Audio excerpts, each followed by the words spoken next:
ప్రభునందు ప్రియమైన దేవుని బిడ్డలకు మన ప్రభు అయిన యేసు క్రీస్తు నామమున వందనాలు స్తోత్రాలు చెల్లిస్తూ మీ అందరికీ శుభాభివందనాలు తెలియజేస్తూ ఉన్నాను. కూడి వచ్చిన ప్రియులు బిడ్డలు ఆత్మీయులు భక్తులకు మరి దూరభారంలో ఉన్న దేవుని యొక్క బిడ్డలకు కూడా ప్రభు నా పేరిట శుభములు తెలియజేస్తూ ఉన్నాను. 8వ అధ్యాయంలో యేసు క్రీస్తు ప్రభు కొండ మీద నుండి దిగి వస్తూ ఉన్నాడు. కొండ మీదకి ఎందుకు వెళ్ళారు? సాధారణంగా కొండ మీదకి ఎందుకు వెళ్తారు? మీకు తెలుసా? కొండలు తెలుసా అసలు? మీకు కొంతమందికి తెలీదు. కొండలకు దేనికి వెళ్తారంటే పుల్లల కోసం. ఓకే, కట్టెలు మోసుకొని వస్తారు నెత్తి మీద ఒకసారి నా వైపు చూడండి. ఇలాగా నెత్తి మీద కట్టెలు మోసుకొని చాలా పొడుగుంటాయి అన్నమాట. కనీసం 10 అడుగుల పొడుగు కట్టెల్ని చాలా గట్టిగా బంధించి 4 కట్లు వేసి నెత్తి మీద పెట్టుకుంటారు. చక్కని ఇలాంటి గుడ్డ చక్కగా మెత్తగా నెత్తి మీద పెట్టుకొని చుట్టూ అక్కడి నుంచి ఎలా దిగాలి అని అంటే, నిట్టు నిలువునమో పర్వతం ఉంటుంది, కిందికేమో మేము దిగాలి. ఎందుకు చెప్తున్నానంటే నేను మోసాను కాబట్టి. మెడ కదలకూడదు, కిందికి చూడకూడదు, కానీ అడుగు ఎక్కడ పడుతుందో తెలియదు. కింద పడితే కరెక్ట్గా ఆ పర్వతం అడుగుకి అంటే అది ఎక్కడ మొదలవుతుందో అక్కడికి వెళ్ళిపోతాం సరాసరి. నిజంగా ఎలా మోసానండి? నాకు ఇప్పుడు ఆశ్చర్యం అవుతుంది. ప్రభు ఎంత శక్తి ఇచ్చాడు. ఆ దినాలు చాలా చిన్నదాన్నే నేను. సెలవుల్లో మా అమ్మకు సహాయం చేసేవాళ్ళం. మా అమ్మ నేను కలిసి ఆ కొండ మీదకి వెళ్ళి కట్టెలు నరికిన తర్వాత మూట కట్టుకొని చక్కగా కట్లు కట్టుకొని అలా దిగేవాళ్ళం. కింద ఇలా విసిరి పడివేసిన తర్వాత అమ్మయ్యా అని సోలిపోయేవాళ్ళం. అంత భయంకరమైన సీన్ అది. నిజంగా పడితే మా కాలు ఇరిగిపోవాలి, మా మెడలు ఇరిగిపోవాలి, లేదు అనంటే ఏదో ఒకటి జరిగిపోవాలి. కానీ అన్నిసార్లు కొండ ఎక్కి అన్నిసార్లు కట్టెలు తీసుకొని వచ్చినా కూడా ఏమీ జరగలేదంటే ప్రభు కృప కదా, ఆయన కాపుదల కదా. ఎండల్లో, కొండల్లో, కోనల్లో, ఎడారుల్లో ప్రభు మనతో ఉంటాడు, మనల్ని నడిపిస్తాడు. ఆ ప్రభు ఎన్నడూ దూరంగా వెళ్ళిపోడు. అందుకు దేవుని స్తోత్రం. ఇక్కడ యేసుక్రీస్తు ప్రభు కొండ మీదకి ఎందుకు వెళ్ళారు? జన సమూహం వచ్చేసారు, చాలామంది. ఎండగా ఉంది. గలిలయ ఆ తీర ప్రాంతం నుండి పైకి వెళ్ళాలి కొండకి. చాలామంది కూర్చోడానికి స్థలం ఉండదు అక్కడ. అందువల్ల కొండ మీద కూర్చుంటే ప్రభు టాప్లో పైన ఆ రాయి మీద కూర్చుంటే కింద కొండంతా పరిచినట్టు వీళ్ళు చక్కగా కూర్చునేవాళ్ళు. కూర్చొని యేసు ప్రభుని ఇలాగా చూసేవారు. అప్పుడు ఆయన పరలోక మర్మములను బోధించేవారు. అలాగా బోధించి కిందికి వస్తున్నారు. కిందికి వస్తున్నప్పుడు జరిగిన సంగతి ఏంటి? ఇదిగో కుష్ఠరోగి వచ్చి ఆయనకు మ్రొక్కి, ప్రభువా నీకు ఇష్టమైతే నన్ను శుద్ధునిగా చేయగలవు. కుష్ఠరోగి ఎప్పుడైనా సమాజం మధ్యలోకి వస్తే ప్రజలు తట్టుకుంటారా? ఎప్పుడైనా మీకు తెలుసా అండి? కుష్ఠరోగిని మీరు ఎప్పుడైనా దగ్గరలో చూసారా? కుష్ఠరోగి అలా ఉంటేనే పక్కకి వెళ్ళిపోతాం, తలుపులు వేసేసుకొని వెళ్ళిపోతారు. ఎందుకంటే ఆ పుండులో ఆ పుండులో దుర్వాసన ఉంటుంది, అది తట్టుకోలేం మనం, కాబట్టి దూరంగా వెళ్ళిపోతాం. కానీ ప్రభు ఏమంటున్నాడు? ఆయన పాదాల వరకు వచ్చేసాడు. ఎలా వచ్చాడో అంతమందిని తప్పుకొని ఆయనకు మ్రొక్కారట. అంటే వారి యొక్క చేతులు ఇలా జోడించి ఆ చేతులు ప్రభు పాదాల మీద పడ్డాయి. అంటే కుష్టు కలిగిన ఈ యొక్క వ్రేళ్ళు కూడా ఆయన పాదాల మీద పడ్డాయి. ఆయన ప్రభు అంగీకరించాడు, కాలు తీసేసుకోలేదు. కానీ మ్రొక్కి, ప్రభువా నీకు ఇష్టమైతే నన్ను శుద్ధినిగా చేయగలవు. ఎంత దయతో అంటే అడుగుతున్నాడు అనంటే, దయ కలిగి ఆ ప్రభు కరిగిపోవాలి అన్నట్టుంది ఆయన రిక్వెస్ట్, ఆయన అడగడం. అసలు ఏం అడగాలండి? ప్రభువా, నేను కుష్టుతో బాధపడుతున్నాను, బాగు చెయ్యి అని అడగాలి. కానీ ఇక్కడ ఏమని అడుగుతున్నాను? నీకు ఇష్టమైతే నన్ను శుద్ధినిగా చేయగలవు, అంటే తెల్లగా ఇలాగా నా యొక్క కుష్ఠరోగాన్ని బాగు చేయగలవు అని. ఎంత బాగుంది చూసారండి. అంత మురికి, దుర్వాసన ఆల్రెడీ ఈ యొక్క ఎముకలు, వ్రేళ్ళు అన్నీ కూడా కొరికేసింది. ఆ యొక్క నెర్వ్స్నంతా కూడా తినేస్తుంది అన్నమాట కుష్టు, లెప్రసీ. అది 15-30 సంవత్సరాల నుంచి ఎప్పటి నుంచో ఉంటుంది. అది ఎప్పుడో బయటకు వస్తుంది, వచ్చి మొదలెడుతుంది అన్నమాట. బయటికి మనకు కనబడుతూ తినేస్తుంది. అది కుష్ఠరోగం. నీకు ఇష్టమైతే నన్ను శుద్ధినిగా చేయగలవు. నిజంగా ఎంత బాగుందండి ఆ మాట. ప్రభు నాకు ఇష్టమే అని వెంటనే ఆన్సర్ ఇచ్చేశాడు. ఎందుకంటే ఆయన అంతా ప్రభు హృదయాన్ని కదిపేసే మాట, ప్రభు యొక్క హృదయాన్ని తాకే ఆ రిక్వెస్ట్. మనం ప్రభుని అడిగేటప్పుడు కూడా మనం ఎలా అడగాలంటే ప్రభు హృదయాన్ని తాకాలి.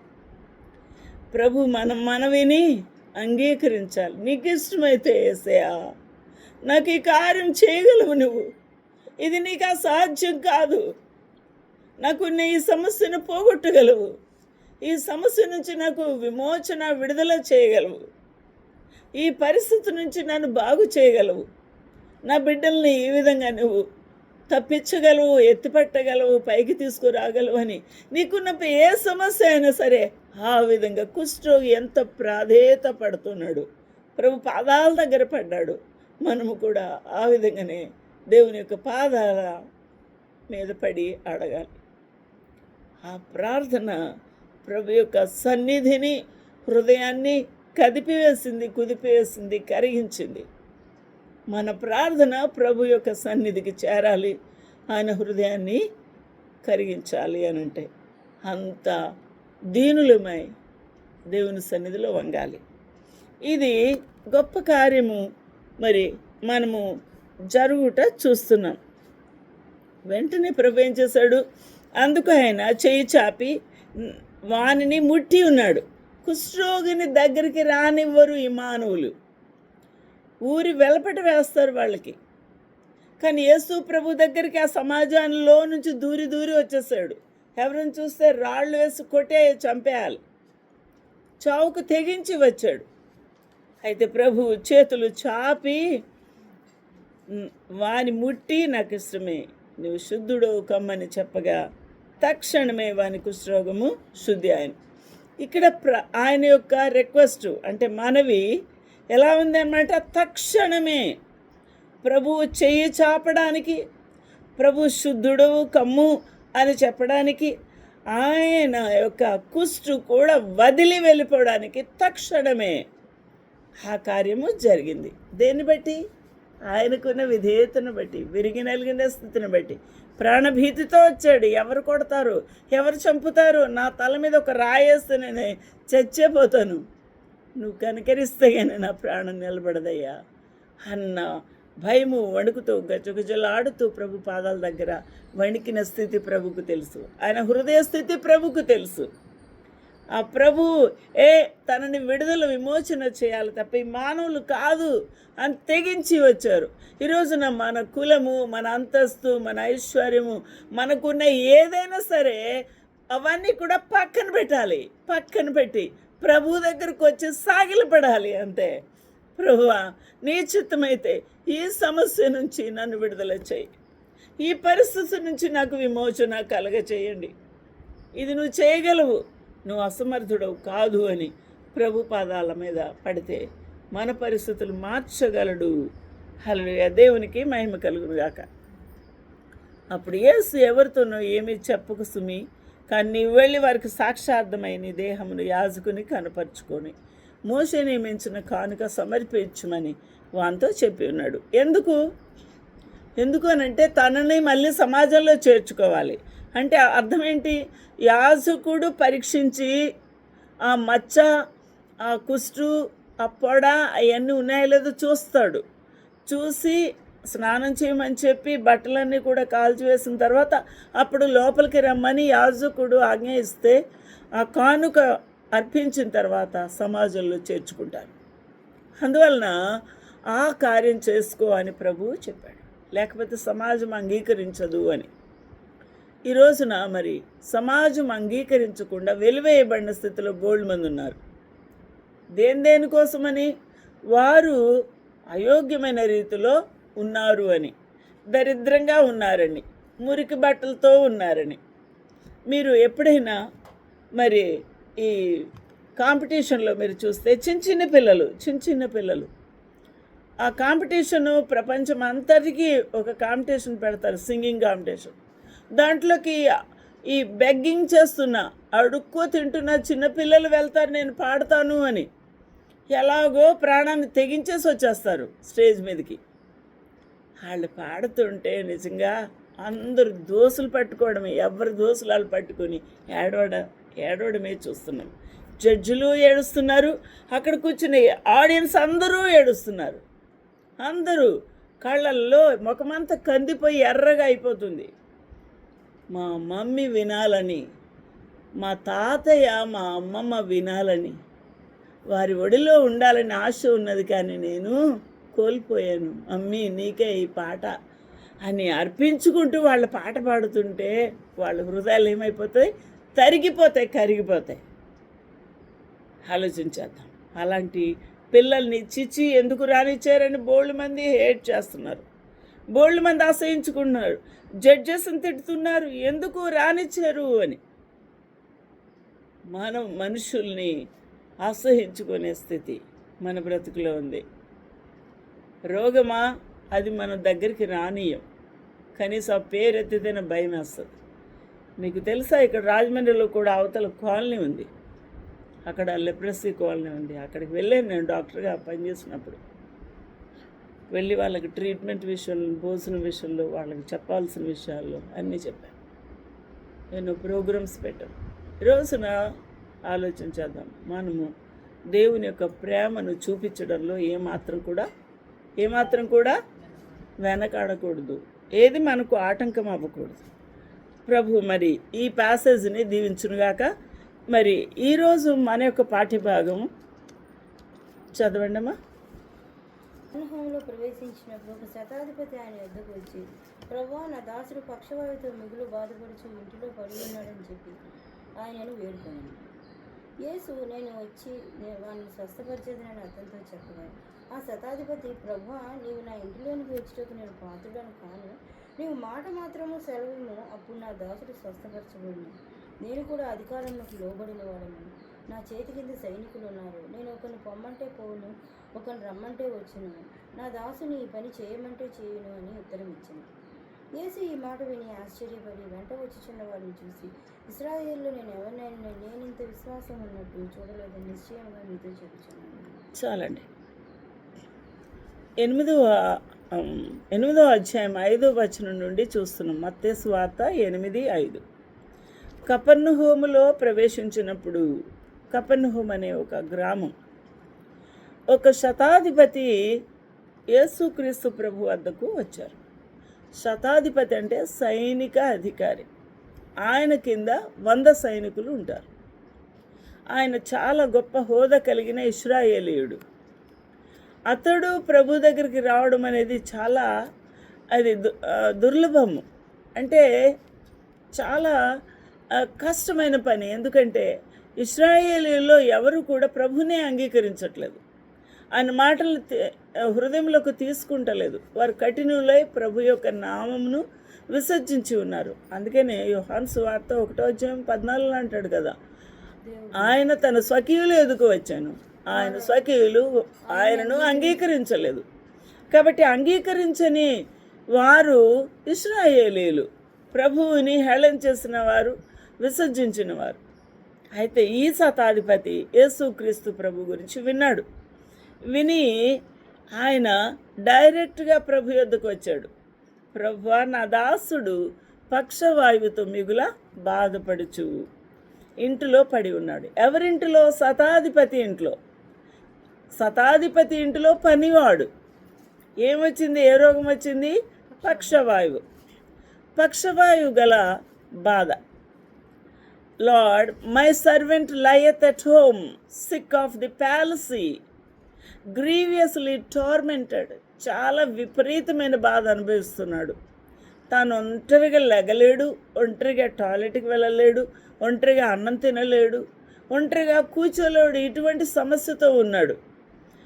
నేను వాడికి ఏ పరిచర్య చేయలేని స్థితిలో ఉన్నాను. కాబట్టి ఆ బాధ నేను చూడలేకపోతున్నాను. కాబట్టి ఏం చేయమని వేడుకుంటున్నాడు? ఏమన్నాడు? పక్షవాయువుతో మిగులు పడి ఉన్నాడు అని చెప్పి ఆయనను వేడుకొనను. యేసు నేను వచ్చి వాని స్వస్థపరిచేదనని అతనితో చెప్పగా, స్వస్థపరచుమని ఆ శతాధిపతి అడగలేదు. యేసుక్రీస్తు ప్రభు దగ్గర ఆయన ఏమని అడగలేదండి? నా పనివాడికి ఇలాగ పెరాలసిస్ వచ్చింది, స్వస్థపరచు ప్రభువా అని యేసు ప్రభుని అడగలేదు. అయితే ఎందుకు వచ్చి ఉన్నాడు? తన యొక్క బాధ ఏంటి? తన యొక్క గ్రీవియస్ హృదయం అంతా కూడా నలుపుకొని చెబుతున్న విషయం ఏంటి? ఆ యొక్క పనివాడి యొక్క బాధను వివరిస్తూ ఉన్నాడు. నా పనివాడు ఏమంటున్నాడు? నా దాసుడు పక్షవాయువుతో మిగుల బాధపడుచు ఇంటిలో పడి ఉన్నాడు అని ఆ మాట వివరణ ఎంతో భారంతో, బాధ్యతతో, చాలా దుఃఖంతో చెప్తున్నాడు. యేసుక్రీస్తు ప్రభు శతాధిపతి యొక్క హృదయాన్ని చూశాడు. ఆయన లోపల ఉన్న విశ్వాసాన్ని చూశాడు. ఆ యొక్క పనివాని ఎడల ఆయనకున్న బాధ్యత, ప్రేమను కూడా గమనించాడు ప్రభు. వెంటనే ఏమన్నాడు యేసయ్య? యేసు నేను వచ్చి వాని స్వస్థపరచెదనని అతనితో చెప్పగా, నేను వచ్చి అతనిని స్వస్థపరుస్తాను. శతాధిపతి అడిగాడా? అడగలేదు. మనం అడగకుండా మన అవసరాలు ఏంటో ప్రభువుకు తెలుసు. హల్లెలూయా. ఎందుకంటే ఆయన మన హృదయ అంతరంగములో దాగి ఉన్న, మెదులుతూ ఉన్న మన అవసరాల గురించి ప్రభు పాదాలకు ఎలా చెప్పాలో కూడా విన్నవించుకోవడానికి కూడా మనకు ఒక్కోసారి మాటలు రావు. అలాంటి సమయాలు మన హృదయాన్ని ప్రభు ఎరిగినవాడు. ప్రభు ఏమంటున్నాడు? స్ట్రైట్గా అంటున్నాడు, నేను వచ్చి వాని స్వస్థపరచెదనని అతనితో చెప్పగా. హల్లెలూయా. దేవునికి మహిమ కలుగును గాక. శతాధిపతి ఏమంటున్నాడు చూడండి. ఆ శతాధిపతి, ప్రభువా నీవు నా ఇంటిలోనికి వచ్చుటకు నేను పాత్రుడను కాను. చూసారండి? ఎందుకు? ఇల్లు ఏమన్నా మురికిగా ఉందా? నాతో మాట్లాడాలి మీరు. ఇల్లు మెరుగ్గా ఉంటుందా? సైనికుడు శతాధిపతి కదా. 10 మంది పనివారు ఉంటారు. ఒకరు స్వాబింగు, ఒకరు ఇల్లంతా మెయింటైన్ చేయడము, కావలసిన వాటరు లోపల నింపడము, ఇంకా కూరగాయలు తీసుకొచ్చే వాళ్ళు కూరగాయలు, వంటలు చేసే వాళ్ళు వంటలు, అన్ని రకాల పనివారు పని చేస్తూ ఉన్నారు. ఇల్లు చాలా ఆర్డర్గా ఉంది, డిసిప్లిన్డ్గా ఉంది. కానీ ఏమంటున్నాడు శతాధిపతి? ప్రభువా నీవు నా ఇంటిలోనికి వచ్చుటకు నేను పాత్రుడను కాను. అంటే ఇక్కడ ఆ ఇంటికి యజమాని ఎవరు? శతాధిపతి. శతాధిపతి ఏమని ఒప్పుకుంటున్నాడంటే, నేను పాత్రుడను కాను ప్రభువా నీవు నా ఇంటికి ప్రవేశించడానికి. అనగా తన యొక్క గృహములో, తాను నివసించుచున్న ప్రాంతంలో నేను పాపిగా ఉన్నాను. ఆ గృహంలోకి నీవు వచ్చుటకు నేను పాత్రుడను కాను. నీవు నీతిమంతుడవు, నువ్వు పరిశుద్ధుడవు, నువ్వు సర్వ సృష్టికర్తవు, నీవు నా పాపి ఇంటికి వస్తావా అయ్యా అని ఏమంటున్నాడు? నువ్వు మాట మాత్రము సెలవుము, ఇక్కడే సెలవుము, ఇక్కడి నుంచే నువ్వు మాట మాత్రం సెలవిస్తే అప్పుడు నా దాసుడు నా ఇంటిలో పడి ఉన్న ఆ దాసుడు స్వస్థపడును. ఎంతో సంతోషమండి. విశ్వాసం కలిగిన గొప్ప శతాధిపతి. ఎప్పటి నుంచి విన్నాడో యేసుక్రీస్తు ప్రభు ఇన్ని అద్భుతాలు చేస్తున్నాడు. కుష్ఠరోగులు బాగు చేస్తున్నాడు, గుడ్డివారు చూస్తున్నారు, కుంటివారు నడుస్తున్నారు, ఇన్ని అద్భుతాలు చేస్తున్నాడు. ఆయన మహాప్రవక్త అని ఎంతమంది చెప్పారో ఈ శతాధిపతి ఎప్పుడు చూశాడో, ఎప్పుడు విన్నాడో, ఎవరు చెప్పగా అంత విశ్వాసం కలిగిందో మనకు తెలియదు. యేసు ప్రభుని చూడగానే ఆయన విశ్వాసం అంతా నిండిపోయింది, హృదయంలో నిండిపోయి నేను పాత్రుడను కాను, నేను పాపిని అని ఒప్పుకుంటున్నాడు. ఏమంటున్నాడండి? నేను పాపిని అని ఒప్పుకుంటున్నాడు. నిజంగా మనం చేసే ప్రార్థన ఎలాంటి ప్రార్థన చేస్తామంటే, ప్రభువా నీకు తెలుసు కదా, నేనేమైనా పాపం చేసి ఉంటే, నాలో ఏమైనా తప్పులు ఉంటే నన్ను క్షమించు అని అడుగుతారు. అంటే ప్రభు లెక్క పెట్టుకోవాలా? మనకు తెలియదా? మనము కావలసే అబద్ధాలు ఆడతాం, కావలసే మనం ఏం చేస్తాము, కావాలని దొంగ పనులు చేస్తాం, చెడు ఆలోచనలు ఆలోచిస్తాం, విపరీతమైన బుద్ధితో మాట్లాడుతాం. ఇవన్నీ మనకు తెలియకుండా చేస్తున్నామా? దేవుడు మనకేమిచ్చాడు? మనసాక్షి ఇచ్చాడు. ఈ మనసాక్షి మనం గద్దిస్తున్న దాన్ని మనం ఏం చేస్తాం అన్నమాట, దాన్ని మీరుతాం, దాటిపోతాం, ఎక్కువగా మనము మాట్లాడతాం. ప్రభు ఏమంటున్నాడంటే, మరి నేను వెళ్ళి స్వస్థపరుస్తాను అంటున్నాడు. శతాధిపతి నువ్వు మాట ఇక్కడ సెలవు చాలు, నా దాసుడు అక్కడ స్వస్థపరచబడును. ఎంత బాగుందండి చూడండి. ఇప్పుడు మళ్ళీ ఇంకొక విషయం చెప్తున్నాడు. నేను అధికారం కలిగిన వాడను, నాకు 100 మంది పనివారు ఉన్నారు, వారు రమ్మంటే వస్తారు, వెళ్ళమంటే వెళ్ళారు. నా దాసుని ఈ పని చేయమంటే చేస్తారు. ఇదంతా కరెక్టే. ప్రభుకు తెలియదా? ఇవన్నీ తెలుసు. యేసు ఈ మాట విని ఆశ్చర్యపడ్డాడు. ఏ మాట విని? నువ్వు మాట మాత్రం సెలవు ఇవ్వు, అక్కడ పడి ఉన్న నా యొక్క పనివాడు స్వస్థత పడును అనే మాట యేసుక్రీస్తు ప్రభు విని ఏమంటున్నాడు? ఆశ్చర్యపడి వెంట వచ్చుచున్న వారిని చూచి, ఇశ్రాయేలీలలో ఎవనికైనను నేనింత విశ్వాసం అన్నట్టు చూడలేదు. ఇలా చూశాడు, ఇలాగ జనసమూహాన్ని. వెనకాల చూస్తే, ఇలా చూస్తే జనసమూహం అంతా ఉన్నారు. ఇక్కడ శతాధిపతి ఎదురుగుండా ఉన్నాడు. ఎంత విశ్వాసం కలిగిన వారు ఇశ్రాయేల్లో ఎవరు లేరు. అవును, ఇశ్రాయేల్లో యేసుక్రీస్తు ప్రభుని వెంబడించిన వారు కానీ, విశ్వసించిన వారు కానీ చాలా తక్కువ మంది. కానీ ఈ శతాధిపతి లోపల ఉన్న విశ్వాసము ప్రభువుని కుదిపివేసిన విశ్వాసం, ప్రభు యొక్క హృదయాన్ని దోచుకున్న విశ్వాసం. ఆ ప్రభు ఎంత గొప్పవాడో చూడండి.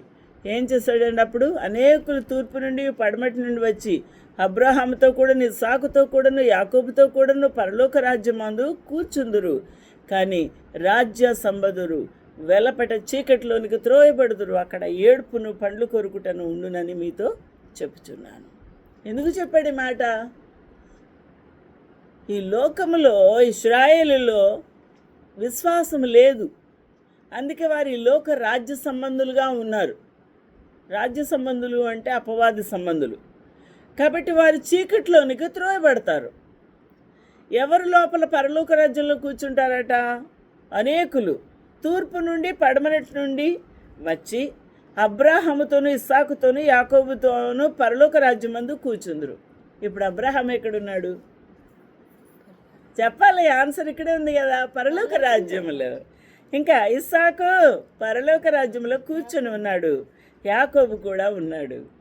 కానీ ఇక్కడ రాజ్య సంబంధులు అనగా ఈ లోక సంబంధులు వీరు వెలపటికి తోయబడతారు.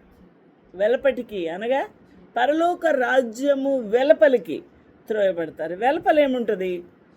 చదవండి. అక్కడ ఏడుపును పండ్లు కొరుకుటయు ఇంకా ఉండునని మీతో చెప్పుచున్నాను. పరలోక రాజ్యమునకు మనం అర్హులము కాకపోతే మనము ఎక్కడికి తోయబడతాము? చీకటికి తోయబడతాం. అక్కడ ఏముంటుంది? ఏడుపు ఉంటుంది, పళ్ళు కొరుకుటా ఉంటుంది. ఈ మాట ఎవరు చెప్పారు? యేసు క్రీస్తు ప్రభు చెప్తున్నారు. యేసు క్రీస్తు ప్రభుకి ఈ లోకంలో ఉన్న ఏ ప్రజలు అంటే ఇష్టం లేదా? ఇశ్రాయేల్ అంటే ఇష్టం లేదా? ఈ లోకంలో మానవులు అంటే ఎవరికి ఇష్టం లేదా? ఇష్టం లేకపోతే ఆయన ఈ లోకమును ఎంతో ప్రేమించను అనే మాట ఎందుకు చెప్తాడు? ఆయన ఈ లోకంలో ఉన్న పాపుల కొరకు తన ప్రాణం పెట్టడానికి ఎందుకు వచ్చాడు? ఆలోచించేద్దాం. ప్రేమతోనే ఒక్క రోజు కాకపోతే మరొక రోజైనా సరే వారి హృదయాన్ని తెరుస్తారేమో, వారు నా మాట వింటారేమో అని ఇంత చక్కని మాట అక్కడ ఉన్న ప్రజలతో చెప్పారు. అంతటా యేసు ఇక వెళ్ళుము, హల్లెలూయా, ఎవరితో చెప్తున్నాడు? శతాధిపతితో. శతాధిపతి వెంటనే ఇలా సెల్యూట్ కొట్టుంటాడు. హల్లెలూయా, దేవునికి మహిమ కలుగును గాక. నువ్వు విశ్వసించిన ప్రకారము నీకు అవునుగా కానీ శతాధిపతితోనే చెప్పాను. ఆ గడియలోని అతని దాసుడు స్వస్థత నొందెను. చెప్పండి హల్లెలూయా చెప్దాం. హల్లెలూయా, దేవునికి మహిమ కలుగును గాక. ఆ గడియలోనే. ఎంత బాగుంది చూడండి. దేవుని యొక్క మాటకు డిస్టెన్స్ బ్యారియర్ కాదు. అంటే ఏంటి? ఈ యొక్క దూరము అనే సమస్య లేదు. దూరంగా ఉన్నా దగ్గరగా ఉన్నా ఆయన చెయ్యి వేసిన కార్యము జరుగుతుంది. ఇప్పుడు మనమైనా సరే విశ్వాసంతో ఫోన్లో ప్రార్థన చేస్తాం ఒక్కోసారి, అయినా విడుదల కలుగుతుంది అవతల విన్నవారికి. దేన్ని బట్టి? వారి విశ్వాసాన్ని బట్టి. మనకున్న గొప్పతనాన్ని కాదు, యేసు నామములో ఉన్న ప్రభావమును బట్టి, శక్తిని బట్టి, స్వస్థత పవర్ని బట్టి మనము దూరం నుండి ప్రార్థన చేసిన అక్కడ అనారోగ్యంతో ఉన్న బిడ్డలు స్వస్థత పొందుతారు. దయ్యాలు ఏమైపోతాయి? వెళ్ళిపోతాయి. దయ్యాలు పారిపోతాయి అన్నమాట. అలాంటి గొప్ప కార్యాలు జరుగుతాయి. ఈరోజు నమ్మితేనే, విశ్వాసం ఉంచితేనే, నమ్ముట వలన మనకేమో సమస్తమును సాధ్యమవుతుంది. నమ్ముట నీ వలనైతే నమ్మువానికి సమస్తమును సాధ్యం. కాబట్టి యేసు క్రీస్తు ప్రభు నామములో ఉన్న గొప్ప శక్తి, గొప్ప ప్రభావము అక్కడ మనం చూస్తున్నాం. శతాధిపతి కోరినట్టే ఆయన నీవు అనుకున్నట్టుగానే అంటున్నాడు. ఏమంటున్నాడండి? నీవు విశ్వసించిన ప్రకారము నీకు అవునుగాక. ఏం విశ్వసించాడు? యేసు ప్రభు ఇక్కడ మాట సెలవిస్తే నా దాసుడు మా ఇంట్లో పడి ఉన్నాడు, అక్కడ స్వస్థపడును. ఎంత బాగుంది కదా! మాట మాత్రం సెలవిస్తాయి. ప్రభు మాటలు అంత శక్తి ఉంది. ఈ రోజున యేసు ప్రభువును మనము ఇప్పుడు చూడలేదు, యేసు ప్రభు శక్తిని కూడా మనము చూడలేదు, స్వస్థత కార్యాలు చూడలేదు. కానీ యేసు క్రీస్తు ప్రభువుని, ఆత్మరూపి అయిన దేవుని మనం అనుభవిస్తున్నాము. ఆయన మనలో ఉన్నాడు. అంత శక్తిమంతుడైన ప్రభు ఉచ్చరించిన మాట, ఈ వాక్యాలు మనం చదువుతున్నాం. ఇవి మనతో మాట్లాడుతూ ఉన్నాయి. ఇవి జీవము గలవి. ఈ జీవము గల మాట పట్టుకొని నువ్వు మాట్లాడితే కూడా కార్యాలు ఖచ్చితంగా జరుగుతాయి. అర్థమైందండి? ఎన్నో చూశాను, నేను కూడా చూశాను. యేసు నామమును ప్రకటిస్తే ఆ దయ్యం వెళ్ళిపోయింది. మందిరానికి వచ్చింది ఒక ఆమె టీచర్, ఇలాగ గేట్ తీసుకొని వచ్చింది, నీకు తెలుసు కదా, వచ్చింది. యేసు నామమును గద్దించాము, పారిపోయింది. యేసు నామములో ఏమున్నది? ప్రభావం ఉన్నది, శక్తి ఉన్నది. కాబట్టి ఈరోజున ప్రభావము కలిగిన, శక్తి కలిగిన, స్వస్థత కలిగిన ప్రభువుని మనం ఏం చేయాలి? విశ్వసించాలి. ఇక్కడ పక్షవాయువు గలవాడు లేచి పనులు చేసుకున్నాడు. ఎంత బాగుంది! శతాధిపతి ఇశ్రాయేలీయుడు, ఆయనకి ఇంత విశ్వాసం ఉన్నదని ప్రభు ఎంతో సంతోషించాడు. హల్లెలూయా, దేవునికి మహిమ కలుగును గాక. నీ జీవితంలో ఇట్టి విశ్వాసం కావాలి. ఆ విశ్వాసమయ్యా ఉండి ఎలా జరుగుతుందో, నాకు బాగా అవుతుందా లేదా, లేకపోతే నాకు ఇది దొరుకుతుందా లేదా, నేను ఈ పని చేయగలనా లేదా అనే ప్రశ్న మనలో ఉండకూడదు. విశ్వాసంతో మనం ముందుకు సాగితే ప్రభు కార్యమును ఏం చేస్తాడు? జరిగిస్తాడు, మనకు జయమిస్తాడు. అటు దేవునికి మహిమ కలుగునుగాక. ఆమె ప్రభు మిమ్మల్ని దీవించునుగాక. ప్రభు వాక్యాన్ని ఆశీర్వదించునుగాక. ఆమె